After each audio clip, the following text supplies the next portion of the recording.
Hello students. बेटा आज की क्लास में जो हम करने वाले हैं वो डिटर्जेंट्स के बारे में आज हम पढ़ने वाले हैं। तो डिटर्जेंट्स क्या होते हैं, इससे पढ़ने से पहले हमें क्या ज़रूरत पड़ेगी कि डिटर्जेंट क्यों यूज़ किया जाता है। बेटा हमने कल लास्ट क्लास में पढ़ा था सॉप्स के बारे में। अब क्या होता है कि सॉप्स जो हैं कभी कभी सॉप्स जो क्लीनाइजिंग एक्शन होता है इनका, जो इनका क्लिनसिंग एक्शन होता है वो किस वजह से होता है। वो होता है बेटा due to formation of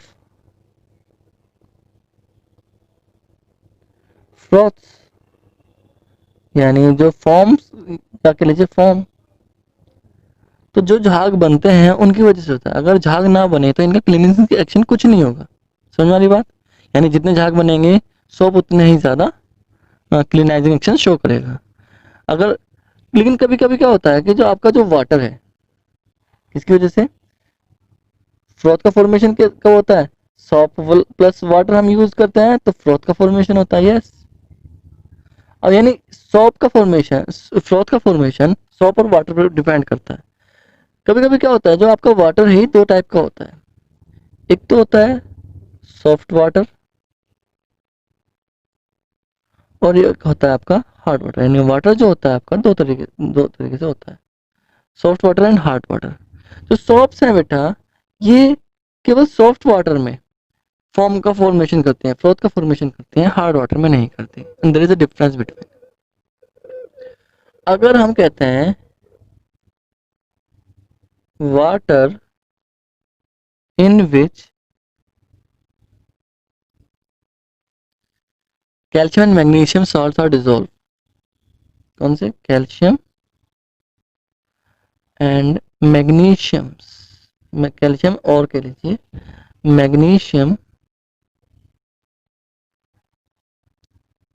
salts are dissolved। जब कैल्शियम मैग्नीशियम सॉल्ट डिजोल्व होते हैं उसे हम हार्ड वाटर कहते हैं। ठीक है, calcium salts, magnesium salts, potassium salts, ठीक है ना, तो उन्हें हम बोलते हैं हार्ड वाटर। आपको एक चीज बता दो बेटा, जो आप डेली लाइफ में पीने के लिए यूज करते हो वो हार्ड वाटर यूज करते हो, उसमें मिनरल्स होते हैं और मिनरल्स जो हैं वो आपकी बॉडी में जो ज़रूरी एक्टिविटीज होती हैं उन्हें उन्हें करने में भी हेल्प करते हैं, मेटाबॉलिक रिएक्शंस को। सॉफ्ट वाटर होता है pure water, pure water without any impurity, without any impurity, किसी भी इम्प्योरिटी के बिना जो वाटर होता है जिसमें केवल H2O मॉलिक्यूल होते हैं उसे हम बोलते हैं सॉफ्ट वाटर। यानी सॉफ्ट जो है सॉफ्ट वाटर में, यानी उसमें जितनी कम मिनरल्स होंगे उतना ही ज्यादा वो फ्रोथ का फॉर्मेशन करेगी, लेकिन हार्ड वाटर में वो फ्रोथ का फॉर्मेशन नहीं करती। यानी अगर मैं कहता हूँ कि मैं सॉप का यूज, सॉप को डिसॉल्व कर रहा हूँ हार्ड वाटर में, किसमें डिसॉल्व कर रहा हूँ, तो वो फ्रोथ का फॉर्मेशन नहीं करती बल्कि थोड़ा सा एक नए तरीके के कंपाउंड का फॉर्मेशन करती है जिसे हम बोलते हैं स्कम। क्या बोलते हैं, स्कम फॉर्मेशन करती है। लेकिन अगर हम सोप को सॉफ्ट वाटर में डालते हैं बेटा, तो सॉफ्ट वाटर में सोप जो है फ्रोथ का फॉर्मेशन करती है, झाग का फॉर्मेशन करती है। There is a limitation of soap कि वो हार्ड वाटर में यूज नहीं कर सकते। इसीलिए जब हम वॉशिंग करते हैं और वाटर, आपका वाटर अगर हार्ड आ जाता है तो सोप जो है कंप्लीटली क्लीनिंग एक्शन, जो इसका क्लीनाइजिंग एक्शन है वो कंप्लीटली फॉलो नहीं कर पाती, कंप्लीटली पूरा नहीं कर पाती। यानी अच्छी तरीके से, दूसरे शब्दों में अगले सॉप से अच्छे तरीके से साफ सफाई नहीं हो पाती अगर हम हार्ड वाटर का यूज करते हैं। ऐसा क्यों होता है, इसका फॉर्मेशन कैसे होता है। भाई हमें पता है कि सॉप जो है वो आपका C17H35 COON सोडियम साल्ट हैं, these are। और हार्ड वाटर में क्या होता है, कैल्शियम साल्ट होता है, मैग्नीशियम साल्ट होता है। तो कैल्शियम साल्ट जब हम यूज करेंगे तो क्या करेगा, वो C17H35 COO की ट्वाइस Ca का फॉर्मेशन करेगा प्लस Na पॉजिटिव, तो इस तरह कंपाउंड का फॉर्मेशन होगा। तो ये जो कंपाउंड जो आपका बना जिसकी वजह से फ्रोथ का फॉर्मेशन नहीं हुआ, जितने ज्यादा ये बनेगा उतना कम फ्रोथ का फॉर्मेशन होगा, इस तरह के कंपाउंड को हम बोलते हैं स्कम। क्या बोलते हैं, स्कम। ये बहुत गंदा गंदा काला काला सा होता है बेटा ये, ठीक है ना, तो स्कम इसे हम बोलते हैं। ये चीज समझ में आ रही है बात। तो इस चीज को दूर करने के लिए, क्लींजिंग एक्शन को करने के लिए हम यूज करते हैं डिटर्जेंट्स का। क्यों किसका यूज करते हैं? डिटर्जेंट्स का। डिटर्जेंट्स का हम यूज करते हैं बेटा, ठीक है। तो डिटर्जेंट्स का जब हम यूज करते हैं तो डिटर्जेंट्स होते क्या है, ये चीज आपको पता होनी चाहिए। ओके, डिटर्जेंट्स क्या होते हैं ये आपको अच्छे तरीके से पता होना चाहिए। तो डिटर्जेंट्स क्या है?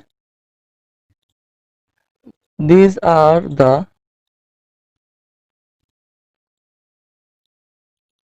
सल्फोनेट्स कंपाउंड, या सल्फोनेट्स साल्ट कह लीजिए, ऑफ फैटी एसिड्स। यानी फैटी एसिड्स को जब हम सल्फोनेट साल्ट्स की फॉर्म में कन्वर्ट करते हैं तो उसे हम डिटर्जेंट कहते हैं। जनरली these are पाउडर और लिक्विड, या तो ये पाउडर होंगे या फिर लिक्विड फॉर्म में होंगे। Is that clear? और ये हार्ड वाटर में these are more effective in hard water. ये हार्ड वाटर में ज्यादा इफेक्टिव है, यानी हार्ड वाटर में इन कंपैरिजन ऑफ सॉप के लिए, in comparison of shops. Clear है आपको? सॉप से कंपैरिजन में ये ज्यादा इफेक्टिव होता है। क्लियर है बेटा आपको? यानी ज्यादा फ्रोथ का फॉर्मेशन करेंगे हार्ड वाटर। इसी वजह से हम कहते हैं, इसी वजह से आज जब हम वॉशिंग कपड़े धोते हैं, कपड़े धोने में जो हम सॉप की जगह हम डिटर्जेंट्स का यूज ज्यादा करते हैं, क्योंकि डिटर्जेंट्स जो है स्कम फॉर्मेशन कम करते हैं। तो फॉर्मूला ऑफ, अगर मैं इनके फॉर्मूला की बात करता हूँ बेटा, तो फॉर्मूला इनका होता है वही आपका, और इसमें सल्फोनेट आयन होते हैं। कौन से? सल्फोनेट आयन होता है, ठीक है।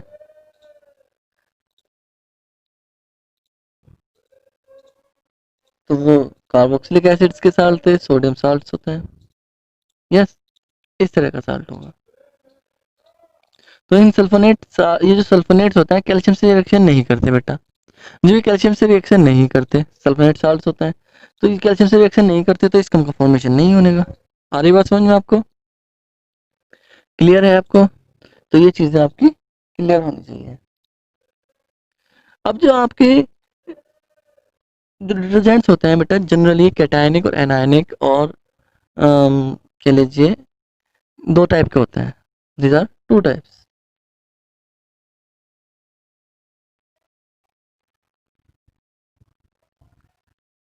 Cationic and anionic.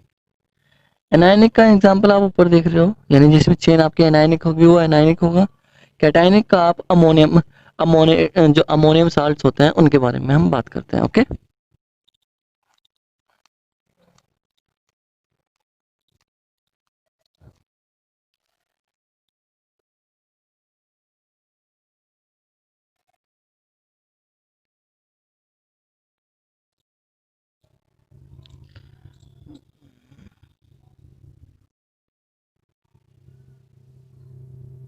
इस तरह के साल्ट्स होते हैं बेटे।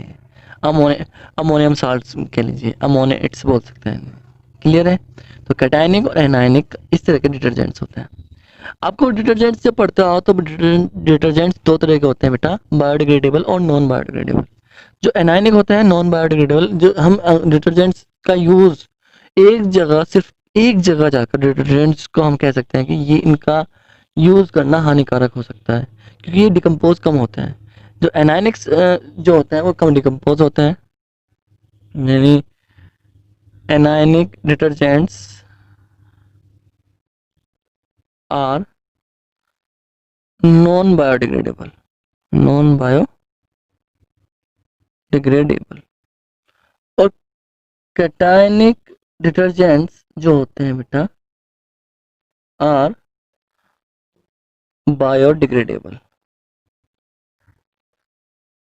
ठीक है, ये बायोडिग्रेडेबल होते हैं, वो नॉन बायोडिग्रेडेबल होते हैं। बायोडिग्रेडेबल और नॉन बायोडिग्रेडेबल का मतलब आपको समझ में आता होगा।